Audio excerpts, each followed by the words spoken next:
চার দাবিতে সংবাদ সম্মেলন করেছে রাজনৈতিক প্রতিহিংসার কারণে ওমান থেকে চাকরি ব্যবসা হারানো নির্যাতিত প্রবাসীরা।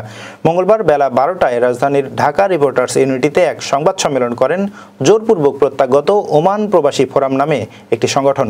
তারা বিগত সরকারের আমলে বিভিন্ন সময়ে জোরপূর্বক প্রায় 200 বাংলাদেশিকে দেশে ফেরত পাঠানোর অভিযোগ করেন। সংবাদ সম্মেলনে 4 দফা দাবি উত্থাপন করে ওমান প্রত্যাগত প্রবাসী ডাক্তার মোহাম্মদ সাজ্জাদ হোসেন চৌধুরী ফ্যাসিবাদের দোসর ও ওমান থেকে জোরপূর্বক বাংলাদেশে ফেরত পাঠানোর অন্যতম কারিগরদের মধ্যে ওমানে আওয়ামী লীগের সভাপতি মোস্তফা কামাল, সাধারণ সম্পাদক সবুজ শিকদার, বঙ্গবন্ধু পরিষদ সভাপতি জসিম উদ্দিন, বাংলাদেশ সোশ্যাল ক্লাবের সভাপতি সিরাজুল ইসলাম সহ অন্যান্য ফ্যাসিবাদের দোসরদের বিচারের মুখোমুখি করার দাবি জানিয়েছেন। ডাক্তার মোহাম্মদ সাজ্জাদ হোসেন চৌধুরীকে পরিবার সহ 2001 সালের মার্চ মাসে নিরাপত্তা ঝুঁকির মধ্যে জোরপূর্বক পাঠিয়ে দেওয়া হয়।